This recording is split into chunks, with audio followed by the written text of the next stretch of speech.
ದೇವರಿಂದ ಆಶೀರ್ವಾದ ಹೊಂದಿಕೊಳ್ಳೋದು ಯಾವುದರಿಂದ ಅಂದರೆ, ನಂಬರ್ 3, ಪ್ರಾರ್ಥನೆಗೆ ಪ್ರಾಮುಖ್ಯತೆ ಕೊಡುವುದರಿಂದ. ಹೇಳ್ರಿ, ನಂಬರ್ 3, ಪ್ರಾರ್ಥನೆಗೆ ಪ್ರಾಮುಖ್ಯತೆ ಕೊಡುವುದರಿಂದ ನಾವು ದೇವರ ಆಶೀರ್ವಾದಕ್ಕೆ ಬಾಧ್ಯರು, ಇಲ್ಲ ಪಾತ್ರರು, ಅರ್ಹರು ಆಗಲಿಕ್ಕೆ ಸಾಧ್ಯ. ಒಂದು ಸಾರಿ ಕಣ್ಣುಗಳು ಮುಚ್ಚಿಕೊಳ್ಳೋಣವ. ನಮ್ಮನ್ನು ಬಹಳವಾಗಿ ಪ್ರೀತಿಸುವ ನಮ್ಮ ಪ್ರಿಯ ಪರಲೋಕದ ತಂದೆಯಾದ ದೇವರೇ, ನಿಮ್ಮ ನಾಮದಲ್ಲಿ ನಾವು ಅಡ್ಡ ಬಿದ್ದು ಬೇಡಿಕೊಳ್ಳುತ್ತೇವೆ. ಈ ವಾಕ್ಯ ನನಗೂ ನಮ್ಮೆಲ್ಲರಿಗೂ ಅರ್ಥವಾಗುವ ರೀತಿಯಲ್ಲಿ ಮಾತನಾಡಿ ಯೇಸು ಕ್ರಿಸ್ತನ ರಕ್ತದ ಕೋಟೆ ಒಳಗೆ ಭದ್ರಪಡಿಸು. ಹಾಗೆ ಕಾರ್ಯ ಮಾಡ್ತಾರಂತ ನಂಬಿದ್ದೇವೆ, ಹಾಗೆ ಕೃಪೆ ಕೊಟ್ಟು ನಡೆಸ್ತಾರಂತ ನಂಬಿದ್ದೇವೆ. ಈ ವಾಕ್ಯ ನನಗೂ ನಮ್ಮೆಲ್ಲರಿಗೂ ಅರ್ಥವಾಗುವ ರೀತಿ ಯೇಸುವಿನ ನಾಮದಲ್ಲಿ ಪ್ರಾರ್ಥಿಸುತ್ತೇವೆ. ಆಮೆನ್. ಗಟ್ಟಿ ಆಮೆನ್. ವಾಕ್ಯ ಸಂದೇಶ ನೋಡ್ರಿ, ದೇವರ ಆಶೀರ್ವಾದ ಹೊಂದಿಕೊಳ್ಳುವುದು ಯಾವುದರಿಂದ. ನಂಬರ್ 3, ಕಳೆದ ನಿನ್ನೆ ವಾರ ಎರಡು ಧ್ಯಾನ ಮಾಡಿದ್ವಿ. ಇವತ್ತು 3ನೇ ಭಾಗ, ಪ್ರಾರ್ಥನೆಗೆ ಪ್ರಾಮುಖ್ಯತೆ ಕೊಡುವುದರಿಂದ ನಾವು ಆಶೀರ್ವಾದ ಹೊಂದಿಕೊಳ್ಳುವುದಕ್ಕೆ ಸಾಧ್ಯ. ಯಾರು ಪ್ರಾರ್ಥನೆಗೆ ಪ್ರಾಮುಖ್ಯತೆ ಕೊಡ್ತಾರೋ, ಯಾರು ಪ್ರಾರ್ಥನೆಗೆ ಮುಖ್ಯತ್ವವನ್ನು ಕೊಡ್ತಾರೋ, ಯಾರು ಪ್ರಾರ್ಥನೆಯನ್ನ ಪ್ರಾಣಕ್ಕಿಂತ ಹೆಚ್ಚಾಗಿ ಪ್ರೀತಿಸ್ತಾರೋ, ಯಾರು ಪ್ರಾರ್ಥನೆ ಹೆಚ್ಚಾಗಿ ಗಮನಿಸ್ತಾರೋ, ಯಾರು ಪ್ರಾರ್ಥನೆ ಕಡೆಗೆ ಹೆಚ್ಚಾಗಿ ಮನಸ್ಸಿಡ್ತಾರೋ, ಅವರ ಜೀವನದಲ್ಲಿ ಇರುವಂತಹ ಸಮಸ್ಯೆಗಳನ್ನ ಆ ದೇವರೇ ತೆಗೆದುಹಾಕಲಿಕ್ಕೆ ಶಕ್ತನಾಗಿದ್ದಾನೆ. ಆ ದೇವರೇ ಬಿಡಿಸಲಿಕ್ಕೆ ಶಕ್ತನಾಗಿದ್ದಾನೆ.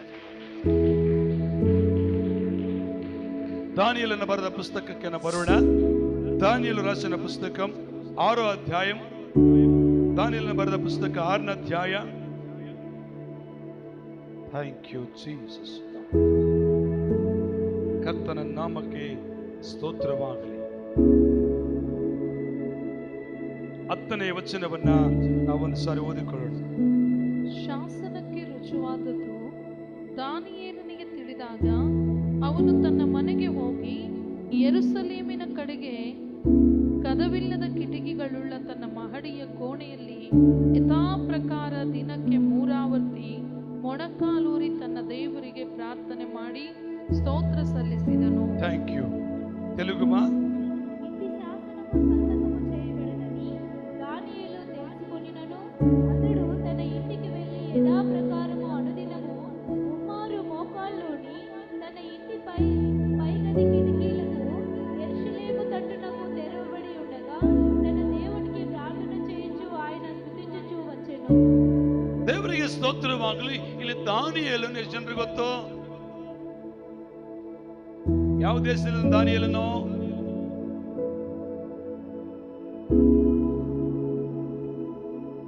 ಯಾರು ಗೊತ್ತಿಲ್ವಾ? ಬಾಬುಲೋನ್ ದೇಶದಲ್ಲಿದ್ದಾನೆ. ಹಲ್ಲೆಲೂಯ. ದಯಾರ್ ವೇಷ ಆ ರಾಜನ ಆಳ್ವಿಕೆಯಲ್ಲಿ ದಾನಿಯೇಲಿದ್ದಾನೆ. ಕರ್ತನಿಗೆ ಸ್ತೋತ್ರವಾಗಲಿ. ದಾರ್ಯಾವೇಶನ ರಾಜನ ಆಳ್ವಿಕೆಯಲ್ಲಿದ್ದಾನೆ. ನಿಮ್ ಡೌಟ್ ಇದ್ರೆ 1ನೇ ವಚನದಲ್ಲಿ ನೋಡ್ರಿ. 6ನೇ ಅಧ್ಯಾಯ 1ನೇ ವಚನದಲ್ಲಿ ಇದ್ದಾನೆ ಆ ರಾಜನ ಆಳ್ವಿಕೆ. ಅವರಿರುವ ದೇಶ ಬಾಬುಲೋನ್ ದೇಶ. ಕರ್ತನಿಗೆ ಸ್ತೋತ್ರವಾಗಲಿ. ಅಲ್ಲಿ ನೋಡ್ತೇವೆ ದಾನಿಯೇಲನು ಯಾವುದಕ್ಕೆ ಪ್ರಾಮುಖ್ಯತೆ ಕೊಟ್ಟನು ಗೊತ್ತಾ? ದಾನಿಯೇಲನು ತಿನ್ನಲಿಕ್ಕೆ ಪ್ರಾಮುಖ್ಯತೆ ಕೊಡಲಿಲ್ಲ. ದಾನಿಯೇಲನು ಕುಡಿಯುವುದಕ್ಕೆ ಪ್ರಾಮುಖ್ಯತೆ ಕೊಡಲಿಲ್ಲ.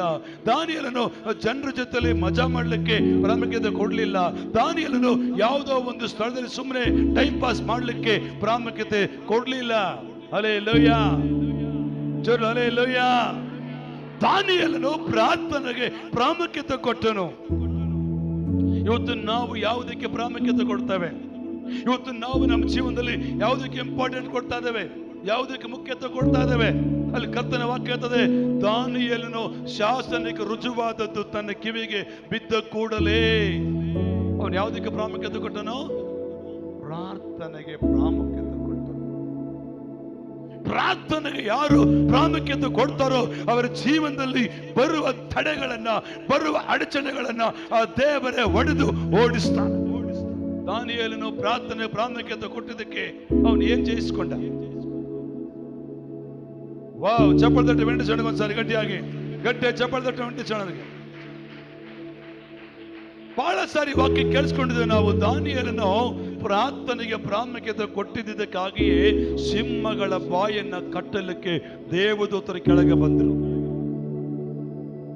ಸಿಂಹಗಳ ಬಾಯನ್ನ ಬಂಧಿಸುವುದಕ್ಕೆ ದೇವದೂತರೇ ಭೂಮಿಯ ಮೇಲೆ ಇಳಿದು ಬಂದರು. ಇವತ್ತು ನೀನು ಪ್ರಾರ್ಥನೆಗೆ ಪ್ರಾಮುಖ್ಯತೆ ಕೊಟ್ಟರೆ ನಿನಗೆ ವಿರುದ್ಧವಾಗಿ ಎದ್ದು ಹೋರಾಟ ಮಾಡುವ ಆ ಶಕ್ತಿಗಳ ಮೇಲೆ ದೇವರೇ ಅಧಿಕಾರ ತೆಗೆದುಕೊಂಡು ದೇವರೇ ಜವಾಬ್ದಾರಿ ತೆಗೆದುಕೊಳ್ಳಲಿಕ್ಕೆ ಶಕ್ತನಾಗಿದ್ದಾರೆ. ಓಕೆ, ಪ್ರಾರ್ಥನೆ ಅಂದ್ರೆ ಏನು? ಇದು ನನಗೆ ಮಾತಾಡೋ ವಿಷಯ. ಏನಂದ್ರೆ ಪ್ರಾರ್ಥನೆ ಅಂದ್ರೆ ಏನು? ನೀನೇ ನಾವು ಕೇಳಿದ್ವಿ ಕಳೆದ ಭಾನುವಾರ. ಆಜ್ಞೆ ಅಂದ್ರೆ ಏನು? ಭಯಭಕ್ತಿ ಅಂದ್ರೆ ಏನು ಅಲ್ವಾ? ಇವತ್ತು ನಮಗೆ ಪ್ರಾರ್ಥನೆ ಅಂದ್ರೆ ಏನು ಅದು ನಮಗೆ ಗೊತ್ತಾಗ್ಬೇಕು. ಪ್ರಾರ್ಥನೆ ಅಂದ್ರೆ ಏನಂತ ನಮ್ಗೆ ಗೊತ್ತಿಲ್ಲ ಅಂದ್ರೆ ನಾವು ದೇವರ ಹತ್ರ ಏನು ಕೂಡ ಹೊಂದಿಕೊಳ್ಳಕ್ಕೆ ಆಗಲ್ಲ. ದೇವರಿಂದ ಏನು ಪಡ್ಕೊಳ್ಳೋಕೆ ನಮ್ಮಿಂದ ಆಗುವುದಿಲ್ಲ. ಗೊತ್ತಿರೋರು ಉತ್ತರ ಕೊಡಿ, ನೀವು ಸಂಕೋಚ ಪಡಬೇಡಿ. ಪ್ರಾರ್ಥನೆ ಅಂದ್ರೆ ಏನು? ವಾವ್, ಒಳ್ಳೆ ಆನ್ಸರ್. ಹೇಳ, ದೇವರು ನಾವು ಸಂಭಾಷಣೆ ಮಾಡುವಂತ ಈ ಸಂದರ್ಭವನ್ನೇ ಪ್ರಾರ್ಥನೆ ಅಂತ ಕರೀತಾರೆ. ವೆರಿ ಗುಡ್, ಒಂದು ಆನ್ಸರ್. ನೀವೇ ಆನ್ಸರ್. ಪ್ರಾರ್ಥನೆ ಅಂದ್ರೆ ಏನು ಸರ್? ಹೇಳಿ ಸರ್. ಸರ್ ನಮ್ ಸಾಲ ಹೇಳ್ತಾರೆ ಆನಂದ್ ಸರ್, ಸೂಪರ್. ತನ್ನನ್ನು ತಾನು ದೇವರಿಗೆ ಒಪ್ಪಿಸಿಕೊಡುವಂತ ಸಂದರ್ಭವನ್ನ ಪ್ರಾರ್ಥನೆ ಅಂತ ಕರೀತಾರೆ. ಓಕೆ, ಪ್ರಾರ್ಥನೆ ಅಂದ್ರೆ ಏನು? ಗುಡ್.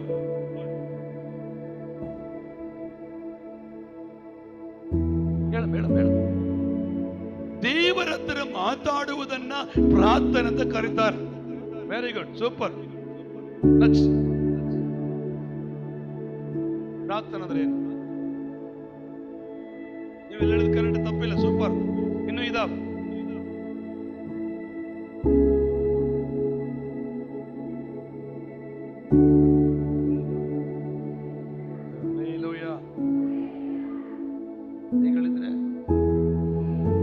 ಪ್ರಾರ್ಥನೆ ಅಂದ್ರೆ ನಿನಗೆ ಗೊತ್ತಿಲ್ಲ ಅಂದ್ರೆ ನೀನು ಏನು ಕೂಡ ಪಡ್ಕೊಳಕ್ಕಾಗಲ್ಲ. ನಾವೆಲ್ಲರೂ ಪ್ರಾರ್ಥನೆ ಮಾಡುವವರೇ. ಇಲ್ಲಿ ಬಂದವರು ಯಾರು ಸುಮ್ಮನೆ ಕುಂತು ಹೋಗಾರಮ್ಮ? ಎಷ್ಟು ಜನ ಪ್ರಾರ್ಥನೆ ಮಾಡ್ತಾರ?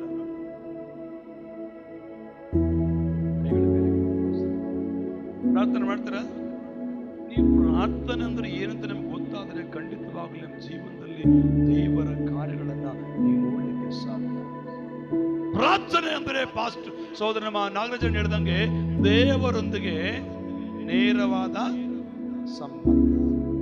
ಯಾರೊಂದಿಗೆ ಸಂಬಂಧ? ಅದು ನಿಜ. ಆನಂದ್ ಸರ್ ಹೇಳಿದ್ರಲ್ಲ, ಏನ್ ಹೇಳಿದ್ರು ಆನಂದ್ ಸರ್? ಪ್ರಾರ್ಥನೆ ದೇವರೊಂದಿಗೆ ನಮ್ಮನ್ನು ನಾವೇ ಒಪ್ಪಿಸಿ ಆದಿಕಾಂಡ ಪುಸ್ತಕ ತೆಗಿರಿ. ಕರ್ತನಿಗೆ ಸ್ತೋತ್ರವಾಗಲಿ. 5ನೇ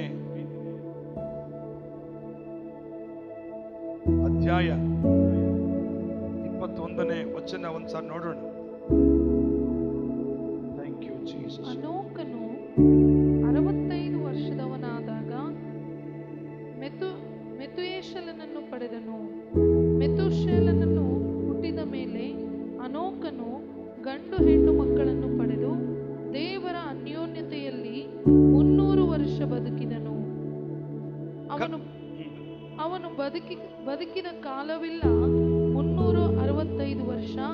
ಅನೋಕನು ದೇವರೊಂದಿಗೆ ಅನ್ಯೋನ್ಯವಾಗಿ ನಡೆದುಕೊಳ್ಳುತ್ತಾ ಇರುವಾಗ ದೇವರು ಅವನನ್ನು ಕರೆದುಕೊಂಡಿದ್ದರಿಂದ ಕಾಣದೆ ಹೋದನು. ಥ್ಯಾಂಕ್ ಯು ಅಮ್ಮ. ದೇವರಿಗೆ ಸ್ತೋತ್ರ. ಪ್ರಾರ್ಥನೆ ಅಂದ್ರೆ ದೇವರ ಜೊತೆಯಲ್ಲಿ ನೇರ ಸಂಬಂಧ ಬೆಳೆಸಿಕೊಳ್ಳುವಂಥದ್ದು. ಇಲ್ಲ, ಅನೋಕನಂತ ಒಂದು ವ್ಯಕ್ತಿ ಇದ್ದಾನೆ. ಅನೋಕನು ಪ್ರಾರ್ಥನೆಯಲ್ಲಿ ದೇವರೊಂದಿಗೆ ನೇರ ಸಂಪರ್ಕ ವಹಿಸಿಕೊಂಡದಕ್ಕಾಗಿ ದೇವರ ಜೊತೆಯಲ್ಲಿ ನಡೆದು ಹೋದನು. ದೇವರ ಜೊತೆಯಲ್ಲಿ ಕಾಣದೆ ಹೋದನು. ದೇವರವನನ್ನ ಕರ್ಕೊಂಡು ಹೋದನು. ಆನಂದ್ ಸರ್ ಹೇಳಿದಂಗೆ ದೇವರಲ್ಲಿ ಲೀನವಾಗಿ ಹೋದನು. ಏನಾದನು? ದೇವರಲ್ಲಿ ಲೀನವಾಗಿ ಹೋದ್ರು. ಪ್ರಾರ್ಥನೆ ಅಂದ್ರೆ ನೀವೆಲ್ಲ ಸತ್ಯ, ನಮ್ಮ ಕಷ್ಟ ಕಣ್ಣೀರುಗಳನ್ನ ದೇವರ ಮುಂದೆ ಹೇಳಿಕೊಳ್ಳುವಂಥದ್ದು ಪ್ರಾರ್ಥನೆ. ದೇವರ ಸಂಗಡ ಮಾತಾಡುವಂಥದ್ದು ಪ್ರಾರ್ಥನೆ.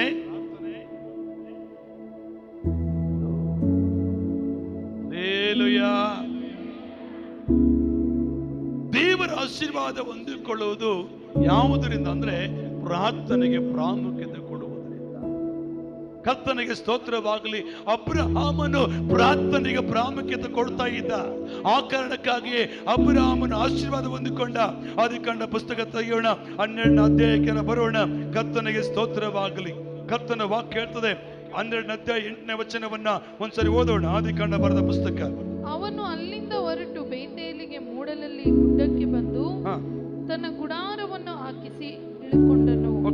ಪಶ್ಚಿಮಕ್ಕೆ ಬೇತೂಲ್, ಪೂರ್ವಕ್ಕೆ ಆಯಿ ಎಂಬ ಊರು ಇದ್ದವು. ಅಲ್ಲಿಯೂ ಯೆಹೋವನಿಗೋಸ್ಕರ ಯಜ್ಞವೇದಿಯನ್ನು ಕಟ್ಟಿಸಿ ಆತನ ಹೆಸರನ್ನು ಹೇಳಿಕೊಂಡು ಆರಾಧಿಸಿದನು. ಆರಾಧಿಸುತ್ತಿದ್ದನು. ಅಬ್ರಹಾಮನು ಪ್ರಾರ್ಥನೆಗೆ ಪ್ರಾಮುಖ್ಯತೆ ಕೊಡುವಂತ ವ್ಯಕ್ತಿಯಾಗಿದ್ದ. ಅಬ್ರಹಾಮನಿಗೆ ಎಲ್ಲ ಕೆಲಸಗಳಿದ್ದವು, ಬೇರೆ ಬೇರೆ ಕಾರ್ಯಗಳನ್ನು ಮಾಡುವ ಸಂದರ್ಭ ಇದ್ದರೂ ಕೂಡ ಆದರೆ ಪ್ರಾರ್ಥನೆಗೆ ಅಬ್ರಹಾಮನು ಪ್ರಾಮುಖ್ಯತೆ ಕೊಡ್ತಾ ಇದ್ದನು. ಆದರೆ ಅಬ್ರಹಾಮನು ಎಲ್ಲೆಲ್ಲಿ ಗುಡಾರ ಹಾಕಿಕೊಳ್ತಾ ಇದ್ದನೋ, ಅಬ್ರಹಾಮನು ಎಲ್ಲೆಲ್ಲಿ ಮನೆಗಳನ್ನ ವಾಸ ಮಾಡ್ತಾ ಇದ್ದನೋ, ಅಲ್ಲೆಲ್ಲ ಅವನು ಪ್ರಾರ್ಥನೆಗೆ ಪ್ರಾಮುಖ್ಯತೆ ಕೊಡುವಂತ ವ್ಯಕ್ತಿಯಾಗಿರೋದಕ್ಕಾಗಿಯೇ 13ನೇ ಅಧ್ಯಾಯದಲ್ಲಿ ಅಬ್ರಹಾಮನು ಅಗರ್ಭ ಐಶ್ವರ್ಯವಂತನೆಂಬುದಾಗಿ ವಾಕ್ಯ ನಾವು ಓದಲಿಕ್ಕೆ ಸಾಧ್ಯವಾಗ್ತದೆ. ಅಬ್ರಹಾಮನು ಆಶೀರ್ವಾದ ಹೊಂದಿಕೊಳ್ಳಕ್ಕೆ ಕಾರಣ ಒಂದೇ, ಅವನು ಪ್ರಾರ್ಥನೆಗೆ ಪ್ರಾಮುಖ್ಯತೆ ಕೊಡುವಂತ ವ್ಯಕ್ತಿಯಾಗಿದೆ. ಜೋರೆಗಳಿ ಹಲ್ಲೆಲೂಯಾ, ಹಿಂದುಗಡೆ ಹಲ್ಲೆಲೂಯಾ. ಕೈಗಳಿದಾವ. ಕೊಡಬೇಕಂದ್ರೆ ಮುಖ್ಯತ್ವ ಕೊಡಬೇಕಾಗಿದ್ದು ನಿನ್ನ ಪ್ರಾರ್ಥನೆ. ಎಲ್ಲರೂ ಎಲ್ಲದಕ್ಕೆ ಪ್ರಾಮುಖ್ಯತೆ ಕೊಡ್ತಾರಮ್ಮ, ಆದರೆ ಪ್ರಾರ್ಥನೆಗೆ ಮಾತ್ರ ಪ್ರಾಮುಖ್ಯತೆ ಕೊಡಲ್ಲ. ಗೊತ್ತಾ? ಯಾವುದೋ ಒಂದು ಸ್ನೇಹಿತರ ಜೊತೆಲಿ ಕುಂತು 2.5 3 ತಾಸು ಕುಂತು ಮಾತಾಡಕ್ಕೆ ಪ್ರಾಮುಖ್ಯತೆ ಕೊಡ್ತಾರೆ. ಇಲ್ಲ ಮೊಬೈಲ್ ನೋಡ್ಕೊಂತ ಕೂತ್ಕೊಳ್ಳಕ್ಕೆ ಪ್ರಾಮುಖ್ಯತೆ ಕೊಡ್ತಾರೆ. ಅದು ಇಲ್ಲಂದ್ರೆ ಜೊತೆಯಲ್ಲಿ ಹೋಗಿ ಬರೋಣ ಬಾ ಅಂತ ಹೇಳಿದ್ರೆ ಒಂದು ದಿನ ಎಲ್ಲ ಅವ್ರ ಜೊತೆ ಹೋಗಿ ಬರ್ತಾರೆ, ಅದಕ್ಕೂ ಪ್ರಾಮುಖ್ಯತೆ ಕೊಡ್ತಾರೆ. ಇಲ್ಲ ಅಂದ್ರೆ ಒಂದು ಶಾಪಿಂಗ್ ಹೋಗೋಣ ಬಾ ಎಂಬುದಾಗಿದ್ರೆ ಶಾಪಿಂಗ್ಗೆ ಪ್ರಾಮುಖ್ಯತೆ ಕೊಡ್ತಾರೆ. ಆದ್ರೆ ಇವತ್ತು ನಾವು ಇಬ್ಬರು ಸೇರಿ 3 ತಾಸು ಮನೆಗೆ ಪ್ರೇಯರ್ ಮಾಡೋಣ ಬಾ ಅಂದ್ರೆ, ಇಲ್ಲ ಬಿಡಕ್ಕ ನಾನು ಬರ್ಬೇಕು ಅನ್ಕೊಂಡಿದ್ದೆ, ಕೆಲಸ ಮಾಡ್ಕಂತ ನೀನ್ ಮಾಡ್ಕೆ ಹೋಗ್ ಅಂತ. ಇಲ್ಲಿದ್ದೀರಾ? ಹಲ್ಲೆಲೂಯಾ. ಯಾಕೆ ನಿನ್ನ ಜೀವನದಲ್ಲಿ ಆಶೀರ್ವಾದ ಇಲ್ಲ? ಯಾಕೆ ನಿನ್ನ ಕುಟುಂಬದಲ್ಲಿ ದೇವರ ಕಾರ್ಯ ನಡೀತಾ ಇಲ್ಲ ಅಂದ್ರೆ ನೀನು ಕೊಡಬೇಕಾದದ್ದು ಪ್ರಾಮುಖ್ಯತೆ ಪ್ರಾರ್ಥನೆಗೆ. ಅದಕ್ಕೆ ಕೊಡ್ತಾ ಇಲ್ಲ. ನೀನು ಮಾತಾಡಕ್ ನಿಂತ್ಕೊಂಡ್ರೆ 3 ದಿನ ಆದ್ರೆ ಮಾತಾಡ್ತೇವೆ, ಜಗಳ ಮಾಡಿ ನಿಂತ್ಕೊಂಡ್ರೆ ಬೆಳಗ್ಗೆ ಸಂಜೆವರೆಗಾದ್ರು ಜಗಳ ಮಾಡ್ತೇವೆ. ಮನ್ಸು ಕೊಟ್ಕೊಂಡಿರ ಅಂದ್ರೆ 3 ದಿನ ಆದ್ರೂ ಮನ್ಸು ಕೊಟ್ಟಿರ್ತೇವೆ ಮಾತಾಡ್ದಂಗೆ. ಆದ್ರೆ ಪ್ರಾರ್ಥನೆ ಮಾಡ್ಬೇಕಂದ್ರೆ ಏನೋ ಕಾರಣಗಳನ್ನು ನಾವು ಹೇಳ್ತಾನೆ ಇರ್ತೇವೆ. ನೀನು ಪ್ರಾರ್ಥನೆಗೆ ಪ್ರಾಮುಖ್ಯತೆ ಕೊಟ್ರೆ ನಿನ್ನ ಕುಟುಂಬದ ಸ್ಥಿತಿಯನ್ನ ಆ ಕರ್ತನ ಬದಲಾಯಿಸ್ತಾನೆ. ನಿನ್ನ ಕುಟುಂಬದ ಪರಿಸ್ಥಿತಿಗಳನ್ನ ಆ ಕರ್ತನ ಮಾರ್ಪಡಿಸ್ತಾನೆ. ತಟ್ಟಿದ್ರೆ ದೇವರಿಗೆ ಮಹಿಮೆ ಆಗ್ಬೇಕು, ಇಲ್ಲ ತಟ್ಟಬಾರ್ದು. ಆಮೆನ್. ಹಲ್ಲೆಲೂಯಾ. ಇನ್ನೊಂದು ಹಲ್ಲೆಲೂಯಾ. ದೇವರ ವಾಕ್ಯ ಹೇಳ್ತದೆ, ಅಬ್ರಹಾಮನು ಪ್ರಾರ್ಥನೆಗೆ ಪ್ರಾಮುಖ್ಯತೆ ಕೊಟ್ಟಿದ್ದಕ್ಕಾಗಿ ಅಬ್ರಹಾಮನನ್ನ 13ನೇ ಅಧ್ಯಾಯ 2ನೇ ವಚನಕ್ಕೆ ಬಂದು ನೋಡಿದ್ರೆ ಅವನು ಐಶ್ವರ್ಯವಂತನಾದನು. ಅಂದ್ರೆ ಅವನ ಮರೆಯ ಕೊರತೆಲ್ಲ ಕರ್ತನು ನೀಗಿಸಿದನು. ನೀನು ಪ್ರಾರ್ಥನೆಗೆ ಪ್ರಾಮುಖ್ಯತೆ ಕೊಡು. ನಂಬರ್ 2, ಎರಡನೇದಾಗಿ ಅಪೊಸ್ತಲರು ಪ್ರಾರ್ಥನೆಗೆ ಪ್ರಾಮುಖ್ಯತೆ ಕೊಟ್ಟರು. ಎರಡನೇ, ಅಪೊಸ್ತಲರು ಪ್ರಾರ್ಥನೆಗೆ ಪ್ರಾಮುಖ್ಯತೆ ಕೊಟ್ಟರು. ಬೈಬಲ್ ತೆಗೆಯೋಣ, ಅಪೊಸ್ತಲ ಕೃತ್ಯಗಳು ತೆಗೆಯೋಣ ಪ್ರಿಯ ಮಕ್ಕಳೇ. 2ನೇ ಅಧ್ಯಾಯ 42ನೇ ವಚನ. ಅಪೊಸ್ತಲ ಕಾರ್ಯ 2ನೇ ಅಧ್ಯಾಯ 42ನೇ ವಚನములు. ಅಪೊಸ್ತಲ ಕಾರ್ಯ 4ನೇ ಅಧ್ಯಾಯ 18ನೇ ವಚನದಿಂದ 20ನೇ ವಚನದವರೆಗೂ. 2:42 ಅಪೊಸ್ತಲ ಕೃತ್ಯಗಳು. ಇವರು ಅಪೊಸ್ತಲರ ಬೋಧನೆಯನ್ನು ಕೇಳುವುದರಲ್ಲಿಯೂ ಸಹೋದರರ ಅನ್ಯೋನ್ಯತೆಯಲ್ಲಿಯೂ ರೊಟ್ಟಿ ಮುರಿಯುವುದರಲ್ಲಿಯೂ ಪ್ರಾರ್ಥನೆಗಳಲ್ಲಿಯೂ ನಿರತರಾಗಿದ್ದರು. తెలుగుమా? మీరు అపోస్తలుల బోధయందును సహవాసము యందును రొట్టె విరుచుట యందును ప్రార్థన చేయుట యందును ఎడతెగక ఉండిరి. ಕರ್ತನಿಗೆ ಸ್ತೋತ್ರವಾಗಲಿ. ಅಪೊಸ್ತಲರು ಮೊದಲು ಯಾರು ಪ್ರಾರ್ಥನೆ ಪ್ರಾಮುಖ್ಯತೆ ಕೊಟ್ಟರು? ದಾನಿಯೇಲನು.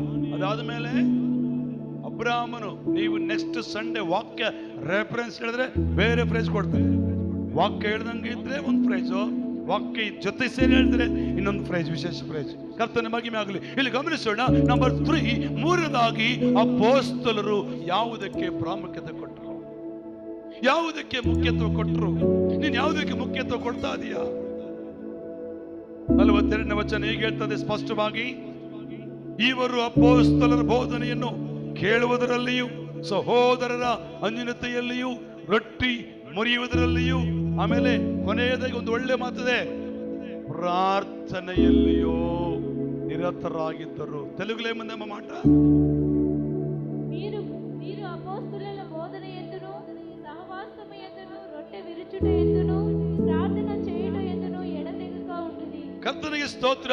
ಪ್ರಾರ್ಥನೆ చేయుట ಎಂದನು ಎಡತೆಗಕ ಉಂಡಿರಿ. ನೀನು ಪ್ರಾರ್ಥನೆಗೆ ಪ್ರಾಮುಖ್ಯತೆ ಕೊಡುವುದಾದರೆ ನಿನ್ನ ಪ್ರಾರ್ಥನೆ ಮೂಲಕವಾಗಿ ನಿನ್ನ ಮೂಲಕ ದೇವರು ದೊಡ್ಡ ದೊಡ್ಡ ಕಾರ್ಯಗಳನ್ನ ಆತನು ಮಾಡ್ತಾನೆ.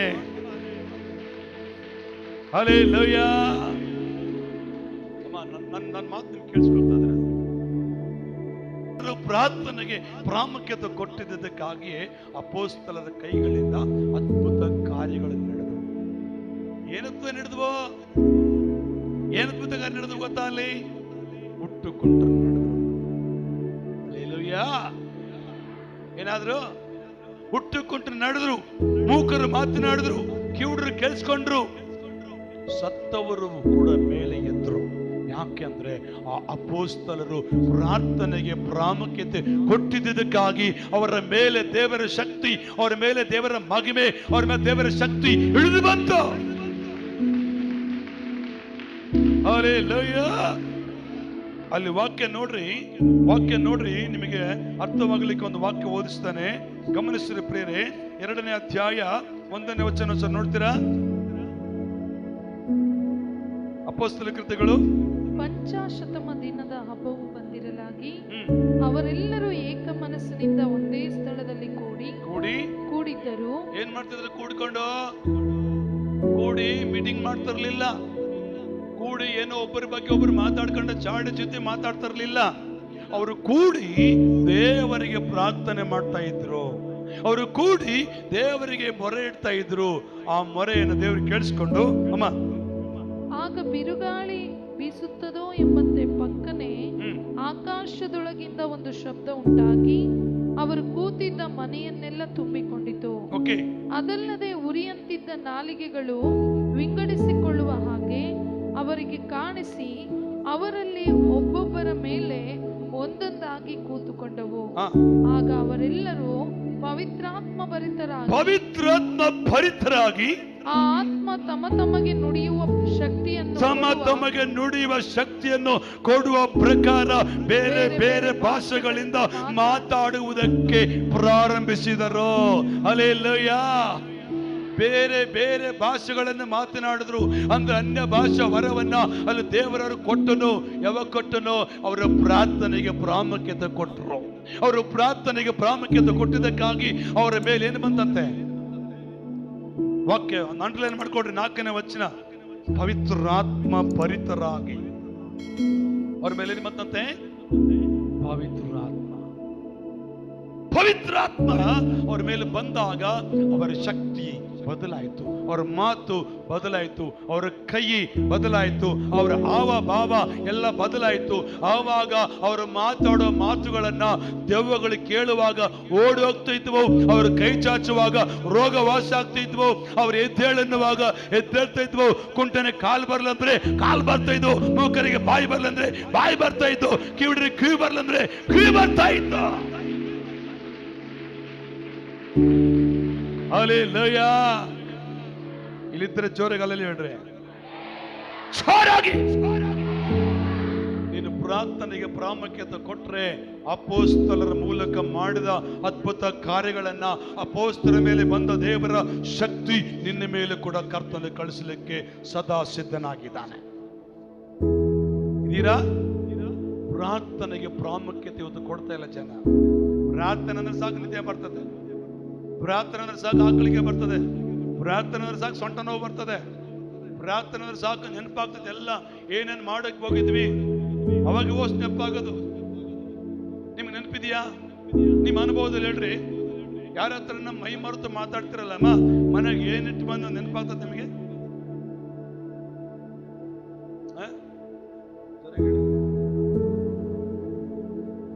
ಫೋನ್ ಇಲ್ಲದ್ರಲ್ಲಿ ಮೈ ಮರಿತಾರಮ್ಮ, ಪ್ರಾರ್ಥನೆಯಲ್ಲಿ ಮಾತ್ರ ಮೈ ಮರಂಗಿಲ್ಲ. ಒಂದು 10 ನಿಮಿಷ ಪ್ರೇರಣೆ ಮಾಡಿದ್ರೆ ಒಂದು 10 ಸಾರಿ ಕಂಡು ಬಿಟ್ಟಿರ್ತಾರೆ. ನೋಡ್ಬೇಕಲ್ಲ ಪಕ್ಕದ ಯಾರು ಏನ್ ಮಾಡ್ತಾರಂತ. ಹೆಂಗೆ ಅದ್ಭುತಗಳಾಗ್ತಾರೆ, ಹೆಂಗೆ ದೇವರಿನೊಟ್ಟಿಗೆ ಮಾತಾಡ್ತಾರೆ. ಅಪೋಸ್ತಲರಾಗಿ ಮಾಡಲಿಲ್ಲ, ಅಪೋಸ್ತಲರು ಪ್ರಾರ್ಥನೆಗೆ ಪ್ರಾಮುಖ್ಯತೆ ಕೊಟ್ಟಿದ್ದಕ್ಕಾಗಿ ಅವರ ಮೇಲೆ ಪವಿತ್ರಾತ್ಮ ಶಕ್ತಿ ಇಳಿದು ಬಂತು.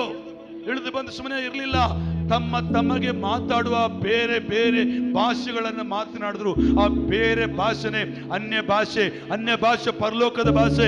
ಅದನ್ನು ಮಾತನಾಡುವಾಗ ಆ ದೇವರು ನೇರವಾಗಿ ಕಳಿಸ್ಕೊಳ್ತಾ ಇದ್ದಾನೆ. ದೇವರ ಶಕ್ತಿ ಅವರ ಮೇಲೆ ಇಳಿದು ಬರ್ತದೆ. ಪ್ರಿಯ ಜನರೇ, ಹಲ್ಲೆಲೂಯಾ. ಯಾವುದಕ್ಕೆ ಪ್ರಾಮುಖ್ಯತೆ ಕೊಡ್ತಾನೆ? ವಾಕ್ಯ ತೆಗೀರಿ, 3ನೇ ಅಧ್ಯಾಯಕ್ಕೆ ಬರ್ರಿ. ಈಗ ಅಪೊಸ್ತಲರು ಪ್ರಾರ್ಥನೆಗೆ ಪ್ರಾಮುಖ್ಯತೆ ಕೊಟ್ಟಿದ್ದಕ್ಕಾಗಿ ಏನಾಯ್ತು ನಡೀತು ಗೊತ್ತಲ್ಲಿ? ವಚನ ಓದೋಣ, 1ನೇ ವಚನದಿಂದ ಓದಿಕೊಳ್ಳೋಣ, ಬೇಗನೆ ಓದ್ಕೊಂಡು ಬರೋಣ. ಒಂದಾನೊಂದು ದಿವಸ ಪೇತ್ರ ಯೋಹಾನರು ಮಧ್ಯಾಹ್ನದ ಮೇಲೆ 3 ಗಂಟೆಗೆ ನಡೆಯತಕ್ಕ ಪ್ರಾರ್ಥನೆಗಾಗಿ ದೇವಾಲಯಕ್ಕೆ ಹೋಗುತ್ತಿರಲು ಹುಟ್ಟು ಕುಂಟನಾಗಿದ್ದ ಒಬ್ಬ ಮನುಷ್ಯನು ಯಾರೋ ಹೊತ್ತುಕೊಂಡು ಬಂದರು. ದೇವಾಲಯದೊಳಕ್ಕೆ ಹೋಗುವುದರಿಂದ ಭಿಕ್ಷೆ ಬೇಡುವುದಕ್ಕಾಗಿ ಅವನನ್ನು ದೇವಾಲಯದ ಸುಂದರ ದ್ವಾರವೆಂಬ ಬಾಗಿಲಿನಲ್ಲಿ ದಿನಾಲು ಕೂಡಿರಿಸುತ್ತಿದ್ದರು. ಅವನು ದೇವಾಲಯದೊಳಕ್ಕೆ ಹೋಗುತ್ತಿರುವ ಪೇತ್ರ ಯೋಹಾನರನ್ನು ಕಂಡು ಭಿಕ್ಷೆ ಕೊಡಬೇಕು ಎಂದು ಕೇಳಲು ಪೇತ್ರ ಯೋಹಾನರಿಬ್ಬರು ಅವನನ್ನು ದೃಷ್ಟಿಸಿ ನೋಡಿದರು. ಪೇತ್ರನು ನಮ್ಮನ್ನು ನೋಡು ಅಂದನು. ಅವನು ಅವರಿಂದ ಏನಾದರೂ ದೊರಕಿತೆಂದು ನಿರೀಕ್ಷಿಸಿ ಅವರನ್ನು ಲಕ್ಷ್ಯವಿಟ್ಟು ನೋಡಿದನು. ಆಗ ಪೇತ್ರನು, ಬೆಳ್ಳಿ ಬಂಗಾರವಂತೂ ನನ್ನಲ್ಲಿಲ್ಲ, ನನ್ನಲ್ಲಿರುವುದನ್ನು ನಿನಗೆ ಕೊಡುತ್ತೇನೆ. ನಜರೇತಿನ ಯೇಸು ಕ್ರಿಸ್ತನ ಹೆಸರಲ್ಲೇ ಎದ್ದು ನಡೆದಾಡು ಎಂದು ಹೇಳಿ ಅವನನ್ನು ಬಲಗೈ ಹಿಡಿದು ಎತ್ತಿದರು. ಆ ಕ್ಷಣವೇ ಅವನ ಕಾಲುಗಳಿಗೂ ಅರಳುಗಳಿಗೂ ಬಲ ಬಂತು. ಅವನು ಹಾರಿ ನಿಂತು ನಡೆದಾಡಿದನು.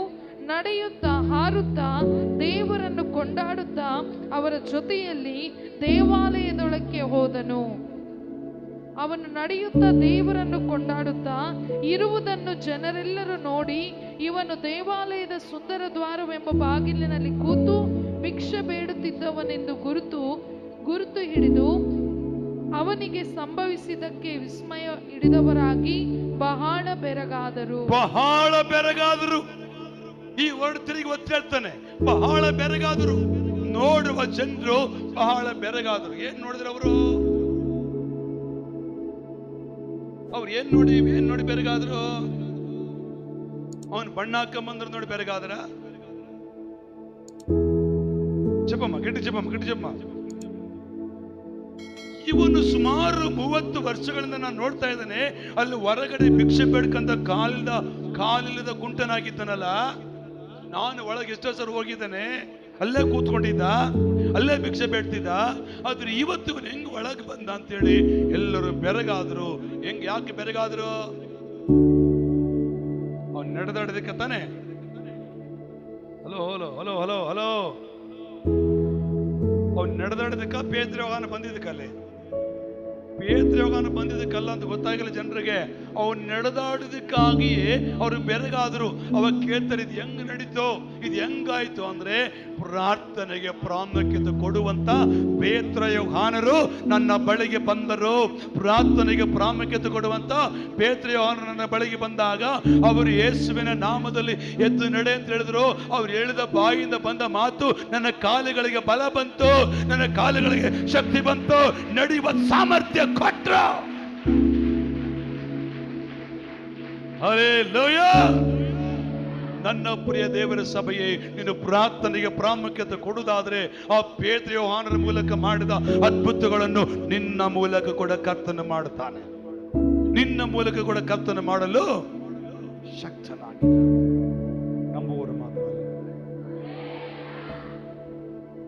ಇನ್ನೊಂದು ಮಾತು ಹೇಳ್ತಾರೆ ಅವ್ರು 4ನೇ ಅಧ್ಯಾಯದಲ್ಲಿ ನೋಡೋಣ, 18ನೇ ವಚನದಲ್ಲಿ ನೋಡೋಣ. ಪ್ರಾರ್ಥನೆಗೆ ಪ್ರಾಮುಖ್ಯತೆ ಕೊಡೋರು ಹೆಂಗಿರ್ತಾರೆ? ಆ ಯೇಸುವಿನ ಹೆಸರನ್ನು ಎತ್ತಿ ಹೇಗೂ ಮಾತಾಡಬಾರದು, ಉಪದೇಶ ಮಾಡಲೂಬಾರದು ಎಂದು ಅವರಿಗೆ ಖಂಡಿತವಾಗಿ ಅಪ್ಪಣೆ ಕೊಟ್ಟರು. ಅದಕ್ಕೆ ಪೇತ್ರ ಯೋಹಾನರು ಅವರಿಗೆ, ದೇವರ ಮಾತನ್ನು ಕೇಳುವುದಕ್ಕಿಂತಲೂ ನಿಮ್ಮ ಮಾತನ್ನು ಕೇಳುವುದು ದೇವರ ಮುಂದೆ ನ್ಯಾಯವೋ ಏನು? ನೀವೇ ತೀರ್ಪು ಮಾಡಿಕೊಳ್ಳಿರಿ. ನಾವಂತೂ ಕಂಡು ಕೇಳಿದ್ದನ್ನು ಹೇಳದೆ ಇರಲಾರವೆವು ಎಂದು ಉತ್ತರ ಕೊಟ್ಟರು. ಹಲ್ಲೆಲೂಯಾ. ಪ್ರಾರ್ಥನೆಗೆ ಪ್ರಾಮುಖ್ಯತೆ ಕೊಡುವವರು ಭಯಪಡುವುದಿಲ್ಲ. ಪ್ರಾರ್ಥನೆಗೆ ಪ್ರಾಮುಖ್ಯತೆ ಕೊಟ್ಟವರು ನಮಗೇನೋ ಹಾನಿ ಆಗ್ಬಿಡ್ತು, ಏನೋ ಅಪಾಯ ಬಂದ್ಬಿಡ್ತು ಅಂತ ಅವ್ರು ಎದುರುಕೊಳ್ಳುವುದಿಲ್ಲ.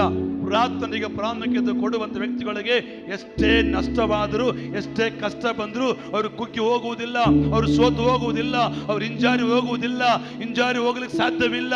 ಯಾಕಂದ್ರೆ ಅವರು ಪ್ರಾರ್ಥನೆಗೆ ಪ್ರಾಮುಖ್ಯತೆ ಕೊಡುವಂತ ವ್ಯಕ್ತಿಗಳಾಗಿರ್ತಾರೆ. ಇಲ್ಲಿ ಅಪೊಸ್ತಲರು ಪ್ರಾರ್ಥನೆಗೆ ಪ್ರಾಮುಖ್ಯತೆ ಕೊಡುವುದರಿಂದ ಅವರಿಗೆ ಜನ ಮಾತಾಡ್ತಾರೆ, ಬೇರೆಯವರೆಲ್ಲ ಯೇಸು ಸ್ವಾಮಿ ಹೆಸರು ಎತ್ತಬಾರ್ದು, ನೀವು ಇದನ್ನು ಮಾತಾಡಬಾರ್ದು, ಇದ್ರ ಸುದ್ದಿ ನೀವು ಇಲ್ಲಿ ಹೇಳಬಾರ್ದು ಅಂತ ಹೇಳ್ತಾರೆ. ಆದ್ರೆ ಹೇಳ್ತಾರೆ, ನಾವಂತೂ ಕಂಡು ಕೇಳಿದ್ದನ್ನ ಹೇಳದೆ, ಹೇಳ್ರಿ, ನಾವಂತೂ ಕಂಡು ಕೇಳಿದ್ದನ್ನ ಹೇಳದೆ. ಈ ಧೈರ್ಯ ಹೆಂಗ್ ಬರ್ತದೆ ಸಾಧ್ಯಮ್ಮ? ನಿನ್ನೊಳಗೆ ಪ್ರಾರ್ಥನಾ ಅನುಭವ ಇರ್ಬೇಕು, ನಿನ್ನೊಳಗೆ ಪ್ರಾರ್ಥನಾ ಶಕ್ತಿ ಇದ್ರೆ, ನಿನ್ನೊಳಗೆ ಪ್ರಾರ್ಥನಾ ಅನುಭವ ಇದ್ರೆ ಮಾತ್ರ ಈ ಧೈರ್ಯವಾಗಿ ನೀನು ಮಾತಾಡೋಕೆ ಸಾಧ್ಯ. ಪ್ರಾರ್ಥನಾ ಅನುಭವ ನನಗಿಲ್ಲ ಅಂದ್ರೆ, ನನಗೆ ಗೊತ್ತು ಇವತ್ತು ನಿಮಗೆ ವಾಕ್ಯ ಒಳಗೆ ಹೋಗಲಿಕ್ಕೆ ಬಹಳ ಕಷ್ಟ. ಯಾಕಂದ್ರೆ ಇದು ಸೀಕ್ರೆಟ್, ಇದು ಲಾಕು. ದೇವರ ಆಶೀರ್ವಾದ ಹೊಂದಿಕೊಳ್ಬೇಕಂದ್ರೆ ಪ್ರೇಯರ್. ಈ ಪ್ರೇಯರೇ ಚೆನ್ನಾಗಿ ನಿಮ್ಗೆ ಅರ್ಥ ಆಗಿಲ್ಲ ಅಂದ್ರೆ ಏನ್ ಮಾಡ್ತಾರೆ ನೀವು?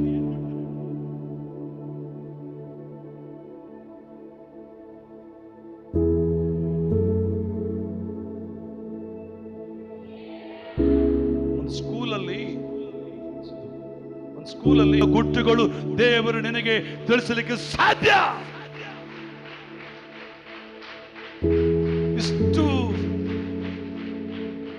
ಇಷ್ಟು ಒತ್ತಿ ನಾನು ಯಾಕೆ ಹೇಳಿಕ್ಕೆ ಇಷ್ಟು ಭಾವಿಸ್ತೇನೆ ಅಂದ್ರೆ, ನೀವು ಬಂದವರು ಸುಮ್ಮನೆ ಇರಬಾರ್ದು.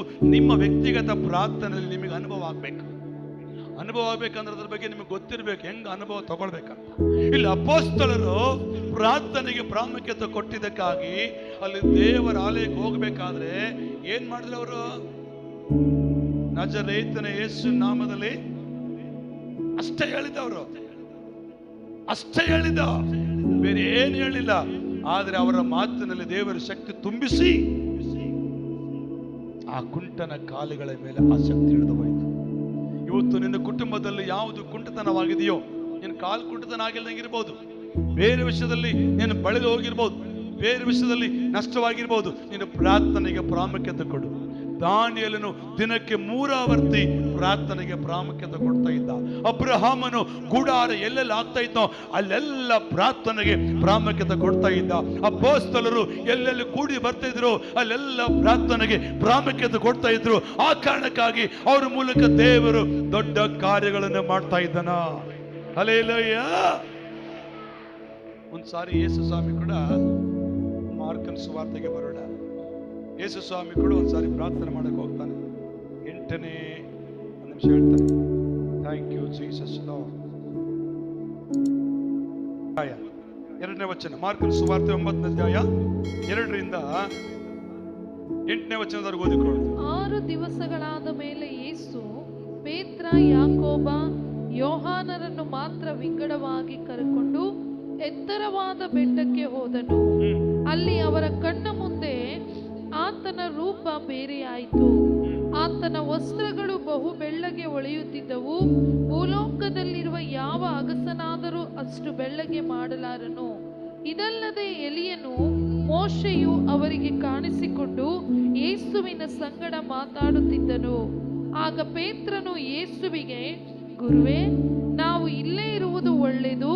3 ಪರ್ಣಶಾಲೆಗಳನ್ನು ಕಟ್ಟುವೆವು, ನಿನಗೊಂದು, ಮೋಶೆಗೊಂದು, ಎಲಿಯನಿಗೊಂದು ಎಂದು ಹೇಳಿದನು. ಏನು ಹೇಳಬೇಕೋ ತಿಳಿಯದೆ ಹೀಗೆ ಮಾತಾಡಿದನು. ಅವರು ಬಹಳವಾಗಿ ಹೆದರಿಕೊಂಡಿದ್ದರು. ಅಷ್ಟರಲ್ಲಿ ಮೋಡವು ಬಂತು, ಅವರ ಮೇಲೆ ಕವಿಯಿತು. ಆ ಮೋಡದೊಳಗಿಂದ, ಈತನು ಪ್ರಿಯನಾಗಿರುವ ನನ್ನ ಮಗನು, ಈತನ ಮಾತನ್ನು ಕೇಳಿರಿ ಎಂದು ಆಕಾಶವಾಣಿ ಆಯಿತು. ಪಕ್ಕನೆ ಅವರು ಸುತ್ತಲೂ ನೋಡಿದಾಗ ತಮ್ಮ ಸಂಗಡ ಯೇಸುವನ್ನೇ ಹೊರತು ಆಗಿನಿಂದ ಮತ್ಯಾರನ್ನು ಕಾಣಲಿಲ್ಲ. తెలుగులమ్మ మత్తయి సువార్త మార్కు సువార్త 9వ అధ్యాయం 2 వరకు. 6 దినములైన తరువాత యేసు పేతురును యాకోబును యోహానును మాత్రము వెంట పెట్టుకుని ఎత్తైన ఒక కొండ మీదికి ఏకాంతముగా వారిని తోడుకొని పోయి వారి ఎదుట రూపాంతరము పొందెను. అంతలో ఆయన వస్త్రములు ప్రకాశమానమైనవియు మిగుల తెల్లనివైనయు ఆయను. లోకమందు ఏ చాలికిను అంత తెల్లగా చెలవలేడు. మరియు మోషేయు ఏలీయు వారికి కనబడి యేసుతో మాట్లాడుచుండిరి. అప్పుడు పేతురు, బోధకుడా, మనం ఇక్కడ ఉండుట మంచిది. మేము నీకు ఒకటియు, మోషేకి ఒకటియు, ఏలియాకు ఒకటియు 3 వర్ణశాలలు కట్టుదామని చెప్పెను. వారు మిగులు భయపడిరి గనుక తాను చెప్పవలసినదేమో అతనికి తెలియలేదు. మేఘము ఒకటి వచ్చి వారిని కప్పగా, ఈయన నా ప్రియ కుమారుడు, ఈయన మాట వినుడని ఒక శబ్దము మేఘములో నుండి పుట్టెను. వెంటనే వారు చుట్టూ చూచినప్పుడు తన యొద్దనున్న యేసు తప్ప మరి ఎవరునూ వారికి కనబడలేదు. Thank you, hallelujah. ಅಲ್ಲಿ ನೋಡ್ತೇವೆ ಯೇಸು ಸ್ವಾಮಿ ವಿಂಗಡವಾಗಿ 6 ದಿವಸಗಳಾದ ಮೇಲೆ ಯೇಸು ಪೇತ್ರ, ಯಾಕೋಬ, ಯೋಹಾನರನ್ನು ಮಾತ್ರ ವಿಂಗಡವಾಗಿ ಕರೆಕೊಂಡು ಎತ್ತರವಾದ ಬೆಟ್ಟಕ್ಕೆ ಹೋದನು. ಯಾಕೆ ಹೋದ ಬೆಟ್ಟಕ್ಕೆ? ವಾಕ್ ಮಾಡೋದಕ್ಕ? ಅಲ್ಲಿ ಪ್ರಾರ್ಥನೆ ಅಂತ ಬರ್ದಿಲ್ಲ ಸರ್, ನೀವು ಕೇಳ್ಬೋದು. ಆತನು ಹೋಗಿದೆ ಬೇರೆ ಏನು ಕೆಲಸಕ್ಕಲ್ಲ, ಪ್ರಾರ್ಥಿಸುವುದಕ್ಕೆ. ಯೇಸು ಸ್ವಾಮಿ ಪ್ರಾರ್ಥನೆಗೆ ಪ್ರಾಮುಖ್ಯತೆ ಕೊಡ್ತಾ ಇದ್ದ. ಆತನು ಇನ್ನು ಮಬ್ಬಿರುವಾಗಲೇ 1ನೇ ಅಧ್ಯಾಯ 35ನೇ ವಚನದಲ್ಲಿ ಹೇಳ್ತದಲ್ಲ, ಆತನು ಮಬ್ಬಿರುವಾಗಲೇ ಏನ್ ಮಾಡ್ತಿದ್ದಂತೆ? ಅಡವಿಗೆ ಹೋಗಿ ಪ್ರಾರ್ಥನೆ ಮಾಡ್ತಿದ್ದ. ಪ್ರಾರ್ಥನೆ ಮಾಡುವಾಗ ಆತನ ಮುಖವು ಬದಲಾಯಿತು. ಹಿರಿಯ ವಾಕ್ಯದಲ್ಲಿ ಅಲ್ಲಿ ನೋಡ್ತೇವೆ, ವಿಂಗಡವಾಗಿ ಕರ್ಕೊಂಡು ಎತ್ತರವಾದ ಬೆಟ್ಟಕ್ಕೆ ಹೋದನು. ಅಲ್ಲಿ ಅವರ ಕಣ್ಣ ಮುಂದೆ ಆತನ ರೂಪವು ಬೇರೆಯಾಯಿತು. ಆತನ ವಸ್ತ್ರಗಳು ಬಹು ಬೆಳ್ಳಗೆ ಹೊಳೆಯುತ್ತಿದ್ದವು. ಭೂಲೋಕದಲ್ಲಿರುವ ಯಾವ ಅಗಸನಾದರೂ ಅಷ್ಟು ಬೆಳ್ಳಗೆ ಮಾಡಲಾರನು. ನಮ್ಮ ಚರ್ಚಲ್ಲೂ ಕೂಡ ಅವರಿದ್ದಾರೆ ನೋಡಮ್ಮ. ನಿಮ್ಮ ಹೆಸರು ಬೈಬಲ್ ಬರ್ದಂತೆ. ಈ ಭಾಗ್ಯವಂತರು ಇದಳೆ ಚಪ್ಪಳ ತಡ್ಬೇಕಂತಿದ್ರೆ ಭಾಗ್ಯವಂತರಲ್ಲ. ಅಕ್ಷರಮ್ಮ ಅಕ್ಷರ ಇದಾರೆ ಇಲ್ಲಿ ಹೇಳ್ತಾರೆ. ನಿಮ್ಮನೇನು ಯಾರು ಅರೆಸ್ಟ್ ಮಾಡಲ್ಲ. ಅಕ್ಷರ ಅಂತಂದ್ರೆ ಎಲ್ಲ ಸಾಕ್ಲಲ್ಲ ಕೂಡ ಇಷ್ಟು ಬೆಳ್ಳಗೆ ಮಾಡಕ್ಕಾಗಲ್ಲ. ಅಷ್ಟು ಬಿಳುಪು, ಅಷ್ಟು ಹೊಳಪು ಯೇಸು ಸ್ವಾಮಿ ವಸ್ತ್ರದ ಮೇಲೆ ಬಂತು. ಅದು ಹೇಗೆ ಸಾಧ್ಯ ಗೊತ್ತಾ? ಅವರು ಯೇಸು ಸ್ವಾಮಿ ಪ್ರಾರ್ಥನೆಗೆ ಪ್ರಾಮುಖ್ಯತೆ ಕೊಡ್ತಾ ಇದ್ರು. ಪ್ರಾರ್ಥನೆಗೆ ಪ್ರಾಮುಖ್ಯತೆ ಕೊಟ್ಟಾಗ ಅಲ್ಲಿ ಪೇತ್ರ, ಯೋಹಾನ ಯಾರು ಕಾಣಿಸ್ಕೊಂಡ್ರು? ಎಲಿಯಾ,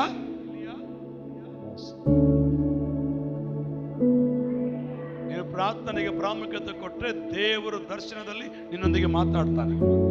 ನೀನು ಪ್ರಾರ್ಥನೆ ಪ್ರಾಮುಖ್ಯತೆ ಕೊಟ್ರೆ ಕನಸಿನಲ್ಲಿ ನಿನ್ನೊಂದಿಗೆ ದೇವರು ಮಾತಾಡ್ತಾನೆ. ಇಲ್ಲ ವಾಕ್ಯ ನಿನ್ನ ಮುಂದೆ ಬರ್ತದೆ. ಈ ವಚನ ಓದು, ಈ ವಾಕ್ಯ ಓದು, ಇಲ್ಲ ಹಿಂಗ ಆಗ್ತದ ನೋಡು, ಹಿಂಗ್ ಬರ್ತದ ನೋಡು. ಈಗ ಇದೆಲ್ಲ ಪ್ರಾರ್ಥನೆಗೆ ಪ್ರಾಮುಖ್ಯತೆ ಕೊಟ್ಟರೆ ಮಾತ್ರನೇ ಬರ್ತದೆ. ನೀನು ಪ್ರಾರ್ಥನೆಗೆ ಪ್ರಾಮುಖ್ಯತೆ ಕೊಟ್ಟಿಲ್ಲ ಅಂದ್ರೆ ನಿನಗೆ ಮುಂದೆ ಬರವೆಲ್ಲ ಏನು ಗೊತ್ತಾ? ಕೊಳ್ಳಿಗೆಲ್ಲ ದಾರ ಸುತ್ತಿರವೆ. ಏನಂಗಂದ್ರೆ ಯೇಸು ಕ್ರಿಸ್ತನು ಪ್ರಾರ್ಥನೆಗೆ ಪ್ರಾಮುಖ್ಯತೆ ಕೊಟ್ಟನು. ಪೇತ್ರ, ಯೋಹಾನ, ಯಾಕೋಬರು ಕೂಡ ಪ್ರಾರ್ಥನೆಗೆ ಪ್ರಾಮುಖ್ಯತೆ ಕೊಟ್ಟು ಯೇಸುವಿನಿಂದ ಹೋದರು. ಅವರಿಗೆ ಕಾಣಿಸಿಕೊಂಡದ್ದು ಎಲಿಯಾ, ಮೋಸೆ.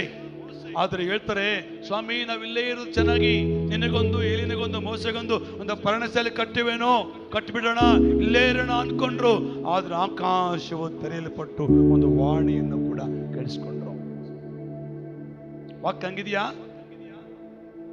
ಇಂಥ ವಾಕ್ಯಲ್ಲಿ ದೇವ್ರ ವಾಕ್ಯ ಹೇಳ್ತಿದ್ದ 7ನೇ ವಚನ, ಅಷ್ಟರಲ್ಲಿ ಮೋಡ ಬಂದು ಅವರ ಮೇಲೆ ಕವಿಯಿತು. ಆ ಮೋಡದೊಳಗಿಂದ ಈತನು ಪ್ರಿಯನಾಗಿರುವ ನನ್ನ ಮಗನು, ಈತನ ಮಾತನ್ನು ಕೇಳಿರಿ ಎಂದು ಆಕಾಶವಾಣಿ. ದೇವರ ಸ್ವರ ಕೇಳಬೇಕಂದ್ರೆ ಜನರಿಗೆ ಆಸೆ ಇದೆ. ನನ್ನೊಂದಿಗೆ ಮಾತಾಡಪ್ಪ ಅಂತ ಅನ್ನೋರೇ ಜನರು ಇದ್ದಾರೆ. ಈ ಕಡೆ ನೋಡಿದ್ರೆ ಅವ್ರು ಈ ಕಡೆ ಇರ್ತಾರೆ. ಅದನ್ನ ಅರ್ಥ ಮಾಡ್ಕೊಳ್ಳಿ. ಪ್ರಾರ್ಥನೆಗೆ ಪ್ರಾಮುಖ್ಯತೆ ಕೊಟ್ರೆ ದೇವರ ವಾಣಿ. ನಾನು ನಂಬ್ತೇನೆ, ಕರ್ತನಲ್ಲಿ ಮನಸ್ಫೂರ್ತಿಯಾಗಿ ಕೂತ್ಕೊಂಡು ಪ್ರಾರ್ಥಿಸಿದ್ರೆ ನಾನು ದೇವರು ಸ್ವರವನ್ನು ಕೇಳಿಸ್ಕೊಳ್ತೇನೆ. ಪ್ರೇರೇಪಣೆ ಬರ್ತದೆ. ಇಷ್ಟನ ವಚನ, ಕೀರ್ತನೆ, ಲೂಕಸ್ ವಾರ್ತೆ, ಯೆರೆಮೀಯನ ಪ್ರವಾದನ ಪುಸ್ತಕ ಬರ್ತದೆ. ಯಾವಾಗ? ಪ್ರಾರ್ಥನೆಗೆ ಪ್ರಾಮುಖ್ಯತೆಯನ್ನು ಕೊಡುವುದು. ಪ್ರಾರ್ಥನೆಗೆ ಪ್ರಾಮುಖ್ಯತೆ ಕೊಡುವಂತ ವ್ಯಕ್ತಿಗಳ ಸ್ಥಿತಿ ಇದ್ದ ಸ್ಥಿತಿಯಲ್ಲಿ ಇರುವುದಿಲ್ಲ, ಅದು ಬದಲಾಗ್ತದೆ. Amen, hallelujah. ದಾನಿಯೇಲನ ಸ್ಥಿತಿ ಬದಲಾಯ್ತಾ? ಹಂಗೆ ಇತ್ತ? ಹೇಳಿ, ಹೆಂಗ್ ಬದಲಾಯ್ತು? ಪ್ರಾರ್ಥನೆಯಿಂದ. ಅಬ್ರಹಾಮ ಸ್ಥಿತಿ ಬದಲಾಯ್ತಾ? ಹಂಗೆ ಇತ್ತ? ಹಿಂಗಂತ ನಮ್ ನೀಲ ಆ ಕಡೆಗೆ ಪ್ರಾರ್ಥನೆಯಿಂದ ಅಬ್ರಹಾಮ ಆಶೀರ್ವಾದಿಸಲ್ಪಟ್ಟ. ಪ್ರಾರ್ಥನೆಯಿಂದ ಅಪೊಸ್ತಲರು ಅದ್ಭುತ ಕಾರ್ಯಗಳನ್ನು ದೇವರು ಮಾಡಿದರು.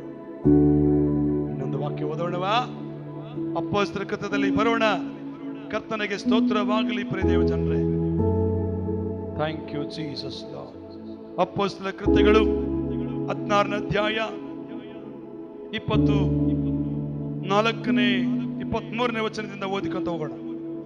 23ರಿಂದ 34ನೇ ವಚನವರೆಗಿದೆ.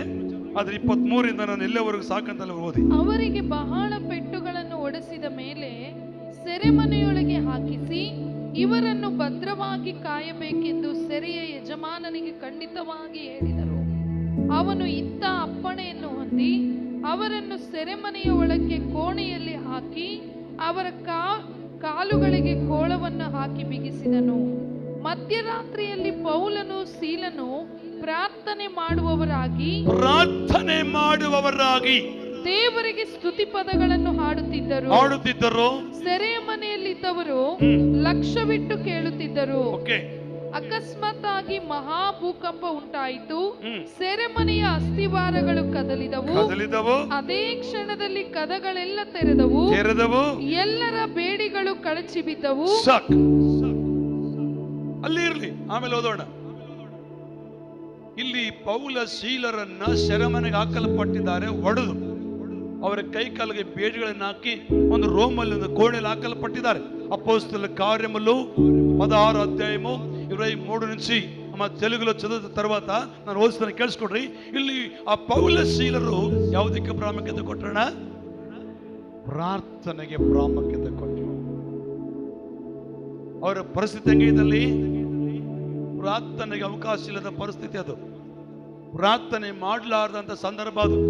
ಪ್ರಾರ್ಥನೆ ಮಾಡಕ್ಕೆ ಅವಕಾಶ ಅಲ್ಲಿ ಇಲ್ಲ.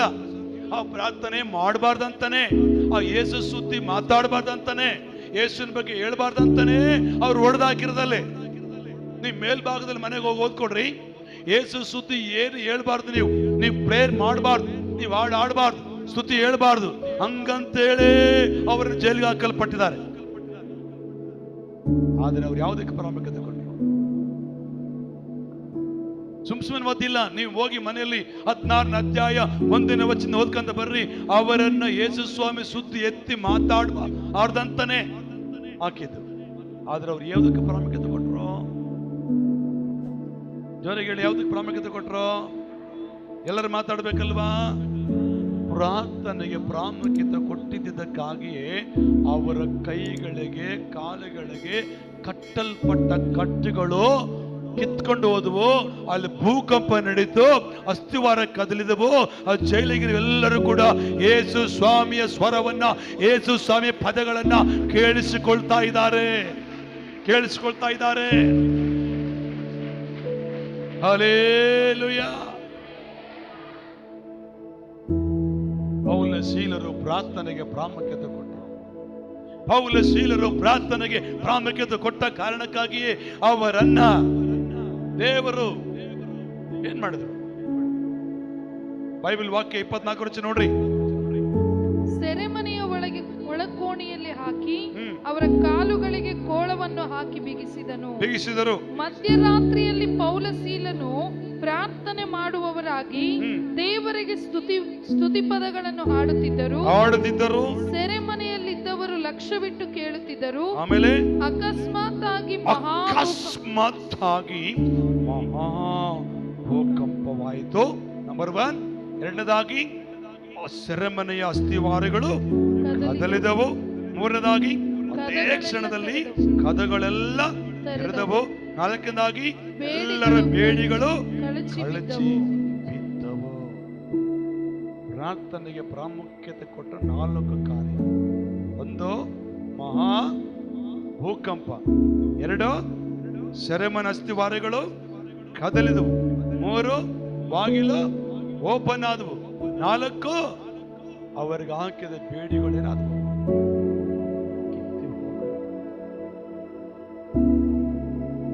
ಪ್ರಾರ್ಥಿಸುನಿ ಓ ಮಗನೇ, ಪ್ರಾರ್ಥಿಸುನಿ ಓ ಮಗಳೇ, ಪ್ರಾರ್ಥಿಸಲು ಅದ್ಭುತವ ಕಾಣುವೆ. ಚಪ್ಪಳದಡು. ಆನಂದ ಆರೋಗ್ಯ ಪಡೆಯುವೆ. ಓ ಪ್ರಾರ್ಥಿಸಲು ಅದ್ಭುತವ ಕಾಣುವೆ, ಆನಂದ ಆರೋಗ್ಯ ಪಡೆಯುವೆ. ಕಣ್ಣೀರಿಂದ ಪ್ರಾರ್ಥಿಸು, ಮಂಡಿಯೋರಿ ಪ್ರಾರ್ಥಿಸು, ಕರ್ತನೇಸು ಓಡಿ ಬರುವನು. S lord. ಕಣ್ಣೀರಿಂದ ಪ್ರಾರ್ಥಿಸು, ಮಂಡಿಯೋರಿ ಪ್ರಾರ್ಥಿಸು, ಕರ್ತನೇಸು ಓಡಿ ಬರುವನು. ನಿನ್ನ ಕಣ್ಣೀರೆಲ್ಲ ಒರೆಸಿ ಬಿಡುವನು, ನಿನ್ನ ಕರವ ಹಿಡಿದು ನಿನ್ನ ಕಾಯುವರು. ಎಸ್, ನಿನ್ನ ಕಣ್ಣೀರೆಲ್ಲ ಒರೆಸಿ ಬಿಡುವರು, ನಿನ್ನ ಕರವ ಹಿಡಿದು ಕಾಯುವನು. ಪ್ರಾರ್ಥಿಸುನೇ ಓ ಮಗನೇ, ಪ್ರಾರ್ಥಿಸುನೇ ಓ ಮಗಳೇ, ಪ್ರಾರ್ಥಿಸಲು ಚಪ್ಪಳೆ ಕಾಣುವೆ, ಆನಂದ ಆರೋಗ್ಯ ಪಡೆಯುವೆ. ಓ ಪ್ರಾರ್ಥಿಸಲು ಅದ್ಭುತವ ಕಾಣುವೆ, ಆನಂದ ಆರೋಗ್ಯ ಪಡೆಯುವೆ. ಹಲ್ಲೆಲೂಯಾ. ಪೌಲಸರು ಯಾವುದಕ್ಕೆ ಪ್ರಾಮುಖ್ಯತೆ ಕೊಟ್ಟರು? ಅವ್ರಿಗೆ ಏನೇನು ಲಾಭ? ನಂಬರ್ 1, ನೆನಪಿಟ್ಕೊಳ್ಳಿ, ಬರೆದಿಟ್ಕೊಳ್ಳಿ, ನಾಳೆ ಹೇಳ್ಬೇಕದನ್ನ. ಮಹಾ ಭೂಕಂಪವಾಯ್ತು. ಕೈಯಲ್ಲಿ ಕೈಯಲ್ಲಿ ಕೈಯಲ್ಲಿ ಮಹಾ ಭೂಕಂಪವಾಯ್ತು. ಸೆರೆಮನೆ ಅಸ್ಥಿವಾರ ಕದಲಿದವು. ಆಮೇಲೆ ಅದರ ಬಾಗಿಲು ತೆರೆದವು. 4 ಅವರ ಕೈಗೆ ಕಾಲಿಗೆ ಹಾಕಲ್ಪಟ್ಟ ಬೇಡಿಗಳು ಕಿತ್ಕೊಂಡು ಹೋದವು. ಇದು 4 ನಡೀಲಿಕ್ಕೆ ಮುಖ್ಯ ಕಾರಣ ಪ್ರಾರ್ಥನೆ. ಈ 4 ಅದ್ಭುತ ಅವ್ರ ಜೀವನದಲ್ಲಿ ನಡೀಲಿಕ್ಕೆ ಮುಖ್ಯ ಕಾರಣ ಪ್ರಾರ್ಥನೆ. ಇವತ್ತು ನಿನಗೆ ಯಾವ ಕಟ್ಟು ಕಟ್ಟಲ್ಪಟ್ಟಿದೆ? ಮಾಟ ಮಂತ್ರ ಕಟ್ಟಲ್ಪಟ್ಟಿದೆಯಾ? ರೋಗ ಎಂಬ ಕಟ್ಟು ನಿನ್ನೆ ಬಾಧಿಸ್ತಾ ಇದೆಯಾ? ಚಿಂತೆ ಎಂಬ ಕಟ್ಟು ನಿನ್ನೆ ವೇಧಿಸ್ತಾ ಇದೆಯಾ? ಈಗ ನಿನಗೆ ನೆಮ್ಮದಿಲ್ಲದ ಜೀವನದಲ್ಲಿ ಬಳಲ್ತಾ ಇದೆಯಾ? ಪ್ರಾರ್ಥನೆಗೆ ಪ್ರಾಮುಖ್ಯತೆ ಕೊಡು.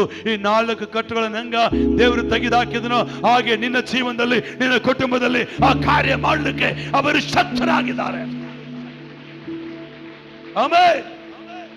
ಹಲ್ಲೆಲೂಯಾ.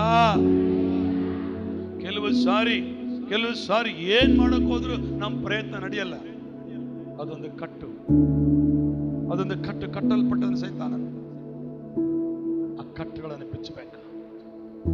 ಆಮೆನ್. ಸ್ವಾಮಿ ಒಂದ್ಸರಿ ಯೆರೂಸಲೇಮ್ ದೇವಾಲಯಕ್ಕೆ ಹೋಗ್ಬೇಕಾದ್ರೆ ಶಿಷ್ಯರಿಗೆ ಹೇಳ್ತಾನೆ, ಹೋಗೋ ಮುಂದೆ ಒಂದು ಹಳ್ಳಿಗೆ ಹೋಗ್ರಿ, ಅಲ್ಲಿಂದ ಕತ್ತೆ ಕಟ್ಟಲ್ಪಟ್ಟಿದೆ. ನಾವು ಕಳೆದ ಉಪವಾಸ ಪ್ರಾರ್ಥನೆ ಓದಿದ್ದೇವೆ. ಆ ಕತ್ತೆ ಮರಿ ಬಿಚ್ಕೊಂಡು ಬನ್ರಿ, ಕತ್ತನ್ನು ಬಿಚ್ಕೊಂಡು ಬರ್ರಿ ಅಂತ ಹೇಳ್ತಾನೆ. ಓದಿದ್ದೀರಾ? ಕಟ್ಟಲ್ಪಟ್ಟ ಕತ್ತೆ. ಮಾತಾಡ್ತೇವೆ, ಅಪ್ಪ ನಿನ್ನ ಕರದಲ್ಲಿ ನಾನು ಜೇಡಿ ಮಣ್ಣಾಗಿರುವಾಗ, ಜೇಡಿ ಮಣ್ಣಲ್ಲಿ ನೀನು ಒಳ್ಳೆ ಪಾತ್ರೆಯ ಮಾಡಿರುವೆ ಅಯ್ಯ. ಚಪ್ಪಳೆ. ಅಪ್ಪ ನಿನ್ನ ಕರದಲ್ಲಿ ನಾನು. ಎಸ್. ಜೇಡಿ ಮಣ್ಣಲ್ಲಿರುವಾಗ ಆ ಜೇಡಿ ಮಣ್ಣಲ್ಲಿ ನೀನು ಒಳ್ಳೆ ಪಾತ್ರೆಯ ಮಾಡಿರುವೆ ಅಯ್ಯ. ನನ್ನ ಕರಗಳ ತಟ್ಟಿ ತಟ್ಟಿ ಆರಾಧಿಪೆ ಆರಾಧಿಪೆ ನಿಲ್ಲಾರ. ನನ್ನ ಕರಗಳ ಕಟ್ಟಿ ಕಟ್ಟಿ Yes. ಆರಾಧಿಪೆ ಆರಾಧಿಪೆ ನಿನ್ನ ಆರಾಧಿಪೆ ಆರಾಧನೆ ನನ್ನೆಸೆಯ ಕೊಂಡಾಡುವೆ ನನ್ನೇಸಯ್ಯ. ಓ ಆರಾಧನೆ ನನ್ನೇಸಯ್ಯ ಸುಂದಾಡುವೆ ನನ್ನೇಸಯ್ಯ. ಓ ಕತ್ತಲ್ಪಟ್ಟ ಕತ್ತೆಯಾದ ನನ್ನ Yes. ಬಿಡಿಸಿ ಉಪಯೋಗಿಸಿರುವೆ. ಓ ನನ್ನನ್ನು ಒತ್ತು ಸಾಗುವಂತೆ ನನ್ನೆಲ್ಲ ಕಟ್ಟಲ್ಪಟ್ಟ ಕತ್ತೆಯಾದ ನನ್ನ ಬಿಡಿಸಿ ಕರೆದಿರುವೆ ನೀ. ಆಮೆನ್. ನನ್ನನ್ನು ಎಲ್ಲ ಕತ್ತುಗಳ ಸಾಗುವಂತೆ ನನ್ನೆಲ್ಲ ತಪ್ಪುಗಳ ಕ್ಷಮಿಸಿ. ನಿನ್ನ ಕರಗಳ ತಟ್ಟಿ ತಟ್ಟಿಯ ಆರಾಧಿಪೆ ನಿನ್ನ ಆರಾಧಿಪೆ. Yes. ಓ ಕರಗಳ ತಟ್ಟಿ ತಟ್ಟಿ ಆರಾಧಿಪೆ ಆರಾಧಿಪೆ ನಿನ್ನನ್ನು ಆರಾಧಿಪೆ ಆರಾಧನೆ ನನ್ನೆಸೆಯ ಕೊಂಡಾಡುವೆ ನನ್ನೆಸಯ್ಯ. ಓ ಆರಾಧನೆ ಆರಾಧನೆ ನನ್ನೆಸಯ್ಯ ಕೊಂಡಾಡುವೆ ನನ್ನೆಸೆಯ. ವಾಕ್ಯ ಹೋದ್ರಿ ಮತ್ತಾಯನ ಸುವಾರ್ತೆ 21ನೇ ತೆಗಿರಿ ಬೇಗನೆ. ಕಟ್ಟಲ್ಪಟ್ಟ ಕತ್ತೆ ಅಂತ ಅಲ್ಲಿ ಇದೆ. ಕರ್ತನೆ ಸ್ತೋತ್ರವಾಗಲಿ. ಇಲ್ಲಿ ಪ್ರಾರ್ಥನೆಗೆ ಪ್ರಾಮುಖ್ಯತೆ ಕೊಟ್ಟರೆ ಆ ಪೌಲ ಶೀಲರಲ್ಲಿ 4 ಅದ್ಭುತ ನಡೆದವು. ಸ್ವಾಮಿ ಒಂದು ಮಾತು ಹೇಳ್ತಾನಲ್ಲಿ 21ನೇ ಮತ್ತಾಯನ ಸುವಾರ್ತೆ 1ನೇ ವಚನದಿಂದ ನಾವು 4ನೇ ವಚನವರೆಗೆ ಓದ್ಕೊಂಡು ಬಂದ ಅವರು ಯೆರೂಸಲೇಮಿಗೆ ಸಮೀಪಿಸಿ ಎಣ್ಣೆ ಮರಗಳ ಗುಡ್ಡದ ಬಳಿಯಲ್ಲಿರುವ ಬೆತ್ಸೇಬೆಗೆ ಬಂದಾಗ ಯೇಸು ಇಬ್ಬರು ಶಿಷ್ಯರನ್ನು ಕರೆದು ನಿಮ್ಮೆದುರಿಗಿರುವ ಹಳ್ಳಿಗೆ ಹೋಗಿರಿ. ಹೋದ ಕೂಡಲೇ ಅಲ್ಲಿ ಕಟ್ಟಿರುವ ಕತ್ತೆಯನ್ನು ಅಲ್ಲಿ ಬಿಟ್ಟಿರುವ ಕತ್ತೆ ಕಟ್ಟಿರುವ ಕತ್ತೆ ಹೇಳಿ. ಕಟ್ಟಿರುವ ಕತ್ತೆ ಅಲ್ಲಿ ಬಿಟ್ಟಿರುವ ಕತ್ತೆನ ಅಲ್ಲಿ ಕಟ್ಟಿರುವ ಕತ್ತೆನ ಅಲ್ಲಿ ಕಟ್ಟಿರುವ ಕತ್ತೆಯನ್ನು ಅದರ ಕೂಡ ಇರುವ ಮರಿಯನ್ನು ಕಾಣುವಿರಿ. ಅವುಗಳನ್ನು ಬಿಚ್ಚಿ ನನ್ನ ಹತ್ತಿರಕ್ಕೆ ಹಿಡ್ಕೊಂಡು ಬನ್ನಿರಿ. ಹಲ್ಲೆಲೂಯಾ. ಆ ಕಟ್ಟಲ್ಪಟ್ಟ ಕತ್ತೆಯನ್ನ ಸ್ವಾಮಿ ಹೇಳ್ತಾನೆ ಅವುಗಳನ್ನು ಬಿಚ್ಚಿ ನನ್ನ ಬಳಿಗೆ. ಇವತ್ತು ನಿಮಗೆ ಒಂದೊಂದು ಕಟ್ಟು ನಿಮಗೆ ಕಟ್ಟಲ್ಪಟ್ಟಿದೆ. ಒಂದೊಂದು ಕಟ್ಟು ನಿಮ್ಮಲ್ಲಿ ಕಟ್ಟಲ್ಪಟ್ಟಿದ್ದಾವೆ. ಒಂದೊಂದು ಕಟ್ಟು ನಿಮ್ಮನ್ನ ಕಟ್ಟಿಕೊಂಡಿದ್ದಾವೆ. ಆ ಕಟ್ಟುಗಳು ನಿಮ್ಮನ್ನ ಹಂಗೆ ಕಟ್ಟಿರ್ಬೇಕಾ ಬಿಚ್ಚಬೇಕಾ? ಬಿಚ್ಚಬೇಕಾದ್ರೆ ಯಾವುದಕ್ಕೆ ಪ್ರಾಮುಖ್ಯತೆ ಕೊಡ್ಬೇಕಾ? ಎಷ್ಟು ಪ್ರಾಮುಖ್ಯತೆ ಕೊಡ್ಬೇಕು? ಎಷ್ಟು ಕೊಡ್ಬೇಕು ಸರ್? ಬೆಳಗ್ಗೆ 5 ನಿಮಿಷ ಹೌದಮ್ಮ ಅಂತಾಳೆ. ಹೇಳಿದ್ರೆ ಕರೆಕ್ಟ್ ಹೇಳ ಮತ್ತೆ ಹೆಂಗೆ ಅಂತಾಳೆ ಏನೋ ಗೊತ್ತಿಲ್ಲ. ಆಮೇಲೆ ಸ್ಟೈಲ್ ಏನಂತ ಪಾಪ ಕೆಲವರು ಸ್ಟೈಲ್ ಹಂಗಿರ್ತದೆ. ತಪ್ಪಿಲ್ಲ. ಬೈಬಲ್ ವಾಕ್ಯ ದಿನಕ್ಕೆ 24 ಗಂಟೆ ದೇವರು ಟೈಮ್ ಕೊಟ್ಟಿದ್ದಾನೆ. ಎಷ್ಟು ಕೊಟ್ಟಿದ್ದಾನೆ? 24 ಗಂಟೆ. 24 ಗಂಟೆಯಲ್ಲಿ ದೇವರಿಗೆ ಎಷ್ಟು ಸಮಯ ಕೊಡಬೇಕು ಅಂತ ನೀನು 2 ತಾಸು 40 ನಿಮಿಷ ಒಂದು ದಿನದಲ್ಲಿ ದೇವರ ಹತ್ರ ಸಮಯ ಕಳಿಬೇಕು. ಒಂದೇ ಸಾರಿ ಕಳಿತೀಯಾ? ಇಲ್ಲಿ ಬೆಳಗ್ಗೆ ಎಷ್ಟು, ಮಧ್ಯಾಹ್ನ ಎಷ್ಟು, ರಾತ್ರಿ ಎಷ್ಟು ಮಾಡ್ಕೊಂತೀಯಾ ಗೊತ್ತಿಲ್ಲ.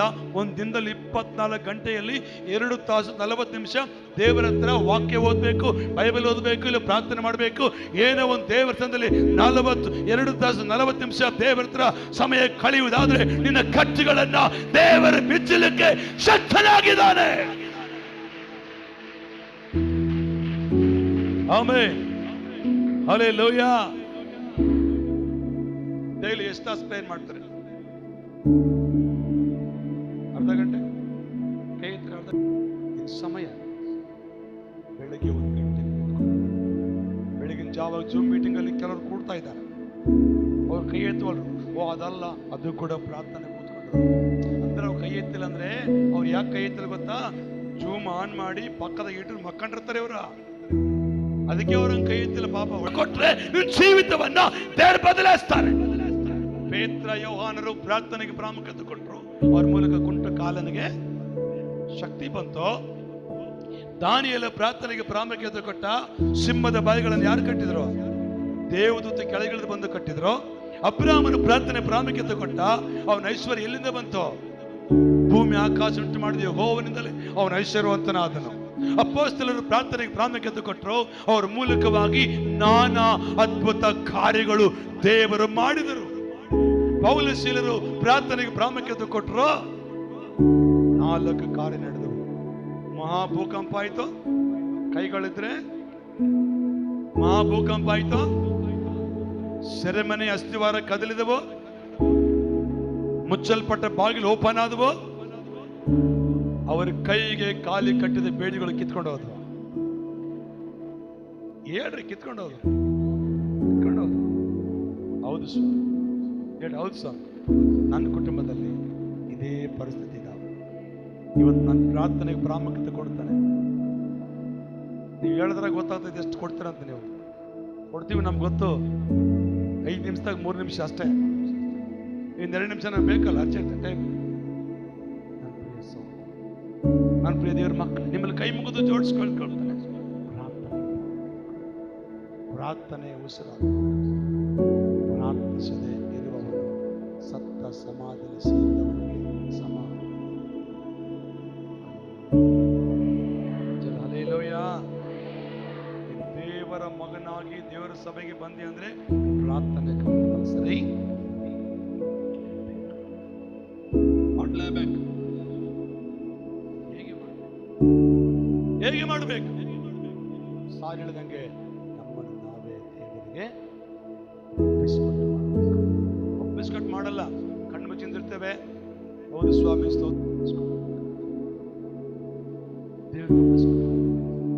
ಸಮಯ ಕಳಿ. ಬೇರೆ ಹತ್ರ ಸಮಯ ಕಳೆದು ವೇಸ್ಟ್. ದೇವರ ಹತ್ರ ಸಮಯ ಕಳೆದ್ರೆ ದರ್ಶನ ಬರ್ತದೆ, ಆಶೀರ್ವಾದ ಬರ್ತದೆ. ನೀನು ಬಲವಂತೀಯ, ಬಿಡುಗಡೆ ಹೊಂದ್ಕೊಳ್ತೀಯ, ತಿಳಿಯದ ವಿಷಯಗಳನ್ನು ದೇವರು ತಿಳಿಯಪಡಿಸ್ತಾನೆ. ಇನ್ನು ಅನೇಕರ ಪ್ರಕಟಿಸುವಂತ ವ್ಯಕ್ತಿಯನ್ನಾಗಿ ದೇವರನ್ನು ಮಾಡಲಿಕ್ಕೆ ಅದು ಸಾಧ್ಯ.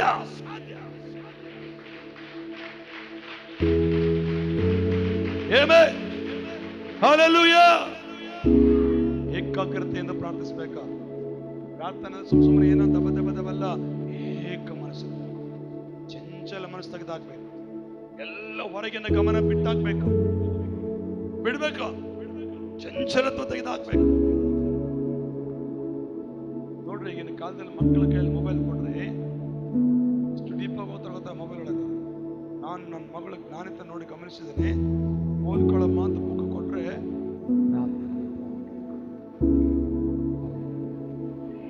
ಯೇಸು ಸ್ವಾಮಿ ಯಾವುದಕ್ಕೆ ಪ್ರಾಮುಖ್ಯತೆ ಕೊಟ್ಟರು? ಏನಾಯ್ತು ಆತನಿಗೆ? ಆತನ ರೂಪವೇ ಬದಲಾಯಿತು. ಮಾರ್ಕನ 9:9 ಓದಿಲ್ವಾ? ಆತನ ವಸ್ತ್ರಗಳು